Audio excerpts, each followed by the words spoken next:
Yang hangus ini ada beberapa buah R untuk di bagian yang sebelah ini. Jadi saya coba tambahkan lagi. Jadi dengan penambahan untuk di bagian transistor ini bukan berarti wattnya langsung naik. Tidak, cuman tidak mudah cepat panas aja. Kalau wattnya mau naik itu yang harus sahabat ganti ialah di bagian trapo. Jadi trapo ini sahabat ganti dari segi ampernya, dari segi polnya itu sahabat tambah lagi atau ditinggikan lagi baru wattnya bisa naik.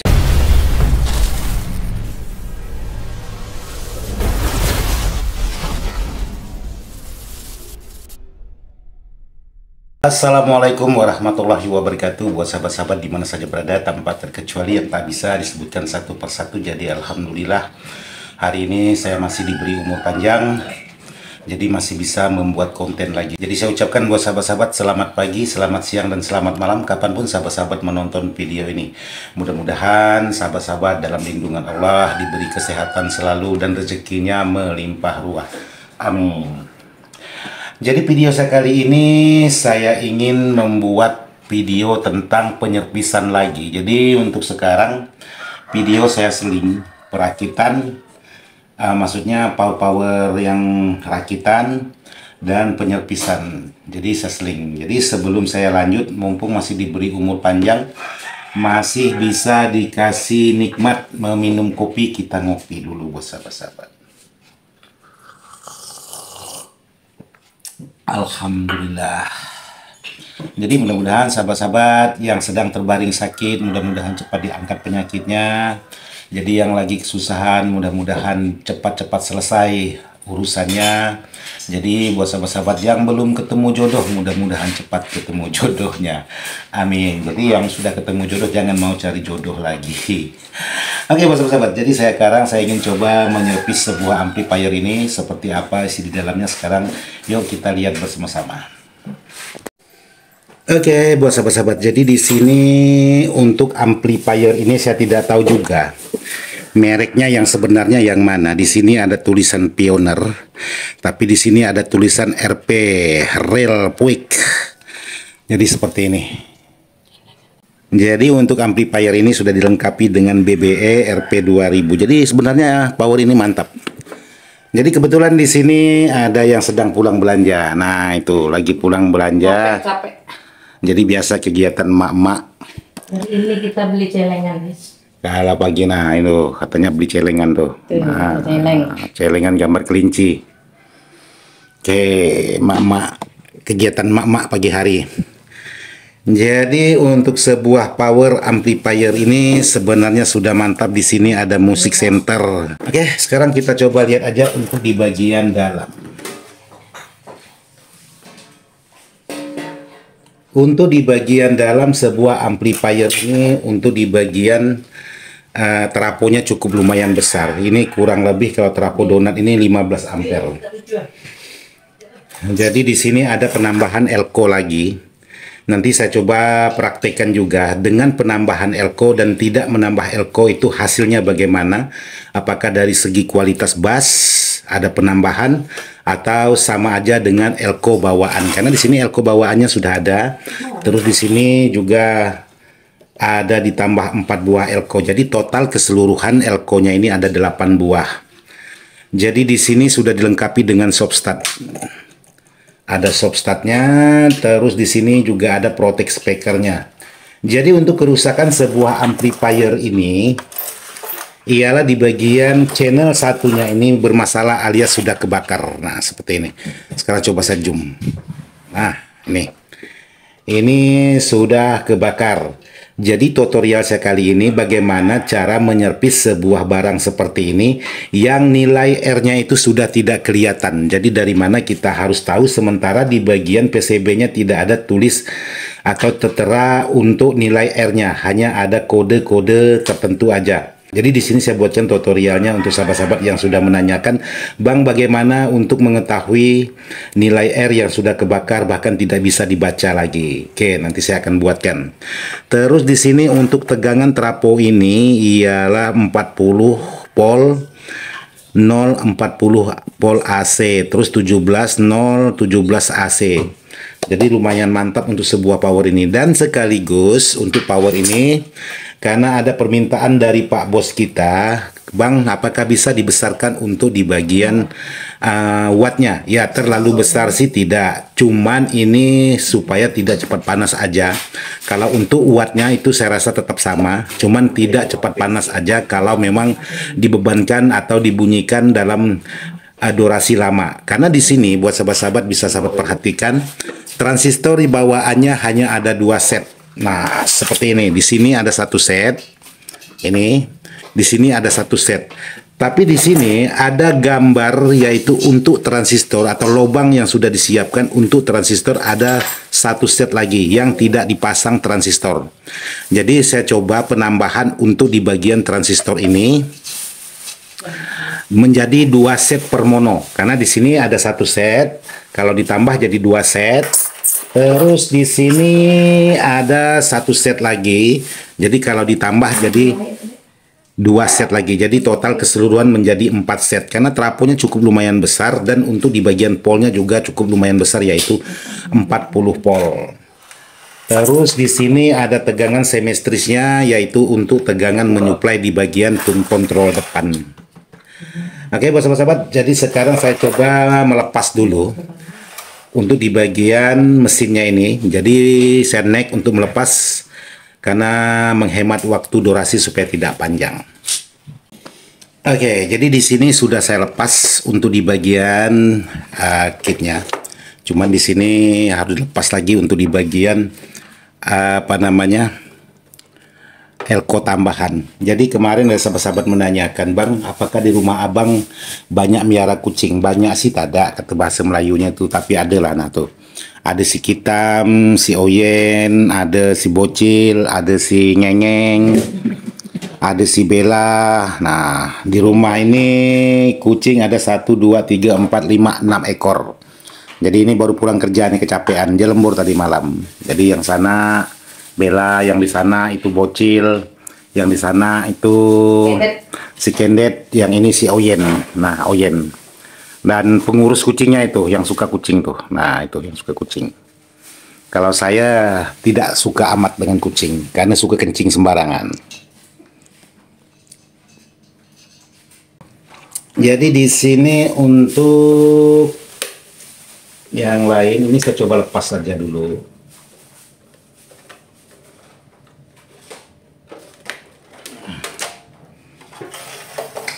Seperti ini buat sahabat-sahabat. Jadi menurut informasi yang punya power ini sudah pernah masuk bengkel, cuman tidak kelar-kelar katanya. Terus yang hangus ini ada beberapa buah R untuk di bagian yang sebelah ini.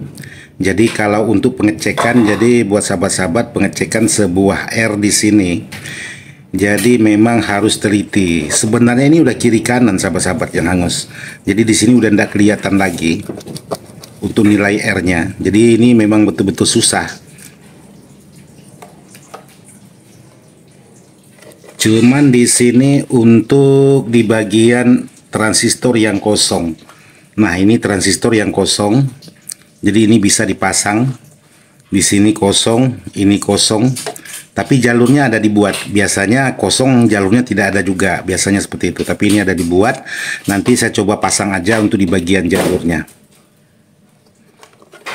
Jadi ini hanya menggunakan 1 set transistor kiri, 1 set transistor kanan. Jadi saya coba tambahkan lagi. Dengan penambahan untuk di bagian transistor ini bukan berarti wattnya langsung naik. Tidak, cuman tidak mudah cepat panas aja. Kalau wattnya mau naik itu yang harus sahabat ganti ialah di bagian trafo. Jadi trafo ini sahabat ganti dari segi ampernya, dari segi polnya itu sahabat tambah lagi atau ditinggikan lagi baru wattnya bisa naik. Jadi sahabat-sahabat jangan salah, dengan penambahan transistor bukan berarti membesarkan watt. Ini hanya membuat supaya powernya tidak cepat panas, hanya itu buat sahabat-sahabat. Oke.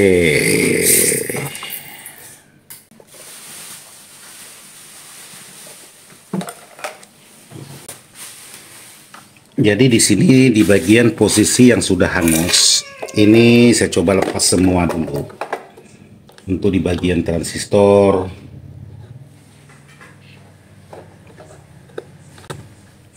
Terutama yang harus dilepas dulu, yang perlu kita cek itu di bagian transistor. Jadi di sini ada beberapa buah transistor yang harus dilepas.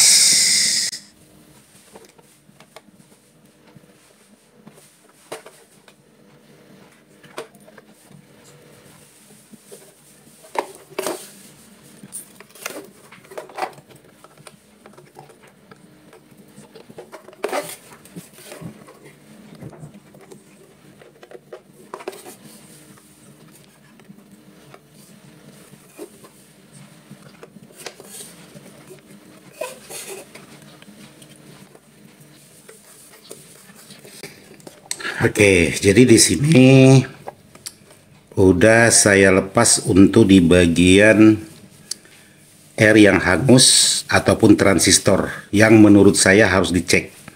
Jadi buat sahabat-sahabat, untuk melacak nilai R yang sudah hangus, jadi kalau sahabat-sahabat kebingungan, jadi sahabat-sahabat bisa baca di bagian channel yang sebelahnya ini, yang menurut sahabat-sahabat R-nya masih bagus. Jadi sahabat-sahabat bisa cek, bisa diikuti untuk nilai R, terkecuali dua-duanya hangus.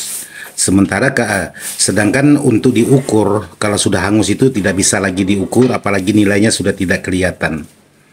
Jadi memang harus diukur betul-betul untuk mengetahui semua R yang dipakai, karena R tidak bisa sembarangan, bukan berarti asal R aja itu bisa digunakan. Jadi tidak bisa digunakan sembarangan. Oke, jadi di sini saya coba perhatikan dulu untuk di bagian R yang satunya ini. Ini ada R menggunakan 68. Sebentar.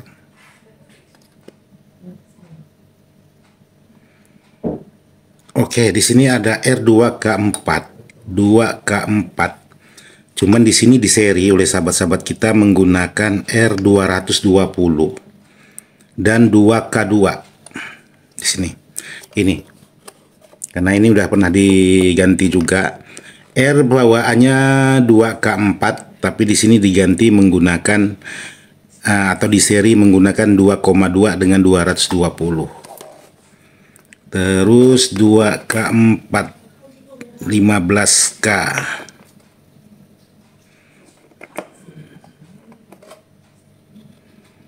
2K4. Oke, jadi seperti ini. Ini sebenarnya udah agak susah sahabat-sahabat.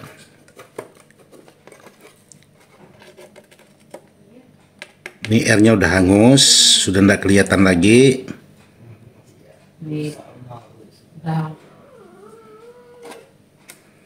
Tinggal bisa dibaca ini arah kemana-kemananya. Oke, jadi seperti ini. Oke, saya sekarang melakukan pengukuran dulu untuk di bagian transistor ini yang beberapa buah ini. Apakah transistor ini udah short atau konslet atau belum? Jadi kalau untuk pengukuran, saya biasanya menggunakan multitester atau apometer yang analog. Jadi di sini ada transistor BD140, yaitu kodenya sama dengan 42. Jadi kalau untuk pengukuran, jadi jangan hanya dibolak-balik seperti ini. Ini seperti ini, terus dibolak-balik gini seperti ini. Jadi yang tengah juga harus sahabat ukur. Nah, seperti ini. Jadi kalau dengan kaki tengah sudah ada pergerakan walaupun sedikit, itu udah tidak bisa digunakan. Oke, ini menurut saya masih bagus. Terus yang selanjutnya yang C.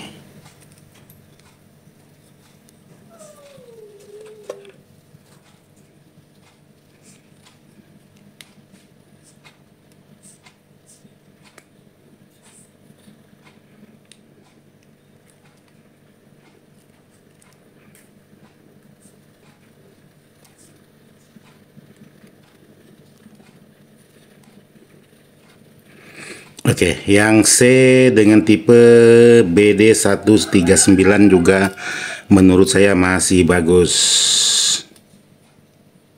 Nah, kalau ini udah putus, ini tidak ada pergerakan sekali di apometer, yaitu kodenya di sini A940. Ini udah putus.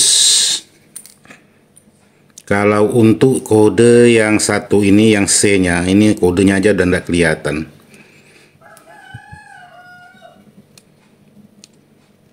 Ini udah short. Nah, kebanyakan sahabat-sahabat kemarin menanyakan, Bang, apakah transistor kalau kita ukur seperti ini, kita ukur begini posisinya, di apometer naik. Terus kita putar balik di bagian transistornya seperti ini, kita ukur lagi juga naik. Apakah masih bagus atau sudah rusak? Jadi buat sahabat-sahabat yang sudah menanyakan, kalau sahabat ukur untuk di bagian transistor seperti ini, di apometer udah naik, kalaupun sahabat putar balik di transistornya seperti ini, lalu sahabat ukur lagi sudah naik, itu berarti udah konslet di bagian transistor. Jadi ini kaki tengah udah naik. Di sini yang shortnya itu antara basis dengan emitor. Basis ke kolektor belum konslet, terus emitor ke kolektor belum konslet. Tapi untuk di bagian emitor atau di bagian emitor dan basisnya itu udah short, udah terhubung seperti ini. Ini yang sudah tidak bagus. Seperti ini contohnya tadi, naik sebelah, sebelahnya enggak. Seperti ini ya, ini naik, terus sebelahnya diukur enggak naik, itu masih bagus. Jadi kemarin ada sahabat-sahabat menanyakan, Bang, diukur hanya sebelah yang naik. Jadi itu bukan putus buat sahabat-sahabat. Itu aslinya memang seperti itu ukurannya. Sama dengan mengukur dioda, itu sama. Maupun dioda Zener, maupun dioda biasa, itu sama. Kalau udah naik kiri kanan, itu berarti barangnya sudah bermasalah atau sudah konslet. Jadi kalau seperti ini tadi kita ukur bolak-balik, yang ini diukur gini bukan berarti ini masih bagus. Ini yang udah short. Ini juga yang bisa menyebabkan fuse-nya terus putus terus. Ini juga yang bisa menyebabkan transistor ini menjadi short. Dan ini juga membuat tegangan basisnya itu naik sama dengan tegangan utama. Jadi buat sahabat-sahabat yang sudah menanyakan, ya diukur dulu. Kalau memang naik sebelahnya bagus, itu dipastikan masih bagus. Tapi bukan berarti hanya diukur seperti ini aja kiri kanan. Tengah dengan tepi kiri kanan juga harus diukur. Biasanya untuk kerusakan itu seperti ini. Ini di bagian kaki kiri dengan kanan udah terhubung jadi satu. Kita putar balik juga sama. Tapi kalau diukur dengan kaki tengah dia masih normal. Nah, seperti ini. Jadi kerusakan itu beda-beda untuk di bagian transistor. Bisa jadi dari kolektor ke basis, bisa jadi dari kolektor ke emitor, bisa jadi dari emitor ke basis. Jadi bermacam-macam untuk kerusakan. Tapi kalau seperti ini, sahabat ukur tidak ada pergerakan sama sekali di bagian apometer, itu yang memang sudah bermasalah atau sudah putus. Jadi banyak sekali sahabat-sahabat menanyakan untuk pengukuran di bagian transistor, apakah yang naik kiri kanan itu yang masih normal, atau di bagian yang naik sebelah itu yang sudah bermasalah. Jadi kalau untuk jawaban saya, yang udah naik kiri kanan itu sudah bermasalah. Kalau naik sebelah semuanya atau sebelahnya itu nol, itu yang masih normal. Terkecuali sahabat-sahabat mengukur R seperti ini. Jadi kalau sahabat-sahabat mengukur R seperti ini di apometer ada nilai-nilai tertentu. Jadi bukan harus semuanya R itu mentok, tidak. Jadi ada nilai tertentu. Jadi kalau sahabat ingin mentokkan, ya sahabat bisa ambil dikali 100, itu biasanya naiknya tinggi.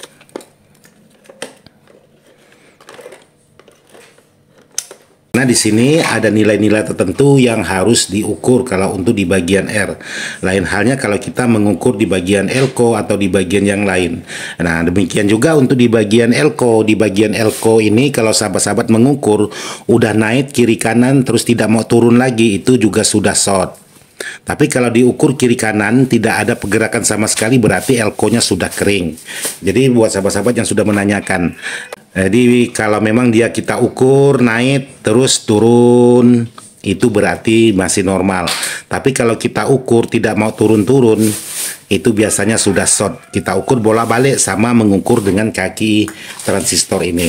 Jadi buat sahabat-sahabat yang sudah menanyakan bagaimana cara mengukur transistor dan bagaimana cara mencari persamaan R yang sudah hangus. Jadi R yang sudah hangus, yang sudah tidak bisa kebaca lagi, yang sudah tidak bisa diukur lagi. Jadi sahabat bisa berpedomankan di bagian yang sebelah masih utuh. Jadi sahabat-sahabat bisa lihat di bagian R-nya. Jadi sahabat tinggal ikut atau sahabat bisa ukur berapa nilai R yang tertera atau yang dipasang seperti bawaan yang sudah hangus ini, yang menurut sahabat-sahabat sudah tidak bisa diukur dan sudah tidak bisa dibaca. Tapi kalau untuk posisi ini hati-hati, posisi antara sebelah sini dengan sebelah sini kadang-kadang berbeda posisi. Jangan sahabat samakan posisinya. Jadi tidak ada yang sama, terkecuali amplifier tertentu itu nilai tata letak di bagian komponen itu sama. Ada tata letak yang tidak sama, contohnya seperti ini.